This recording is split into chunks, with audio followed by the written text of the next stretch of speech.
Hello YouTube family, કેમ છો મિત્રો? મજામાં જશો તો સ્વાગત છે તમારું આપણી યુટ્યુબ ચેનલની અંદર। અને મિત્રો આજે આપણે જવાનું છે ભોમેશ્વર મહાદેવના દર્શન કરવા માટે। તો તમને પણ આજે દર્શન કરાવીશ, તો વિડીયોને પૂરેપૂરો જોજો મિત્રો, તમને મજા આવશે। તો વિડીયો પસંદ આવે તો લાઈક, શેર અને સબસ્ક્રાઈબ કરવાનું નહીં ભૂલતા મિત્રો। જય માતાજી, જય મેલડીમાં મિત્રો। તો ચાલો આપણે વિડીયો શરૂ કરીએ।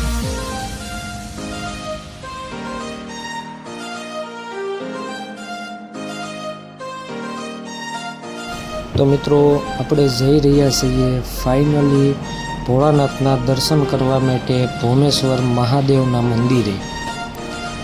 તો મિત્રો અહીંથી તમે હરમડિયા ગામથી આવો છો તો ભોમેશ્વર મહાદેવનું મંદિર 2 કિલોમીટર દૂરી ઉપર આવેલું છે।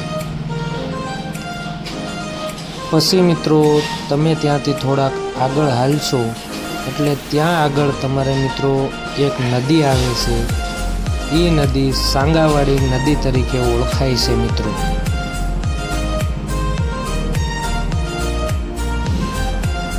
તો મિત્રો આ જે સામે દેખાય છે તે સાંગાવાડી નદી તરીકે ઓળખાય છે મિત્રો। ત્યાંથી થોડાક આગળ હાલો એટલે સીધો જ રસ્તો આવે છે મિત્રો ભોળાનાથના મંદિરે જવા માટે।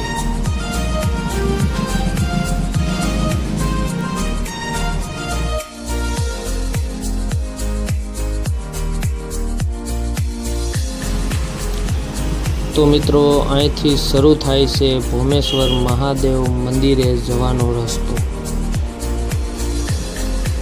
ને આ રસ્તેથી થોડા આગળ હાલશો મિત્રો એટલે તમને ત્યાં મહાદેવનું મંદિર જોવા મળશે।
તો ફાઇનલી મિત્રો આપણે મહાદેવના મંદિર પાસે પૂગવા આવ્યા છીએ મિત્રો।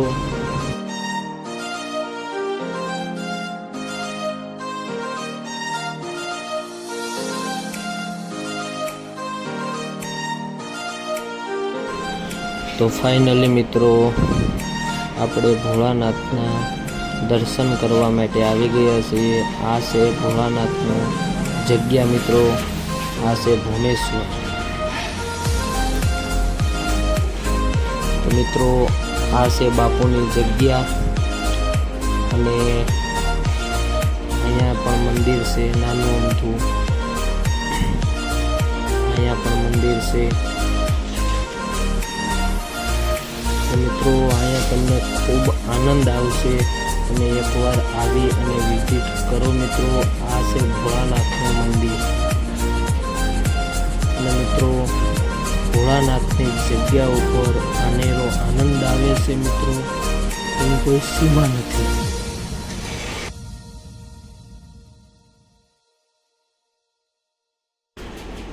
આ જગ્યા ભોળાનાથની જગ્યા છે મિત્રો, તમે જોઈ શકો છો મહાદેવની શિવલિંગ। હર હર મહાદેવ મિત્રો કમેન્ટમાં લખવાનું નહીં ભૂલતા મિત્રો।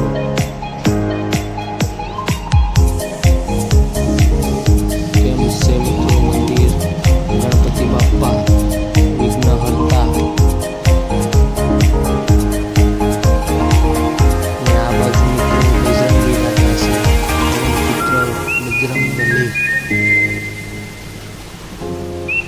જય હનુમાન જ્ઞાન ગુણ સાગર, જય કપિસ્તી લોક ઉજાગર. આ મિત્રો તે જગ્યા ઉપર બાપુ સાથે રહે છે, તે નાના બાપુ.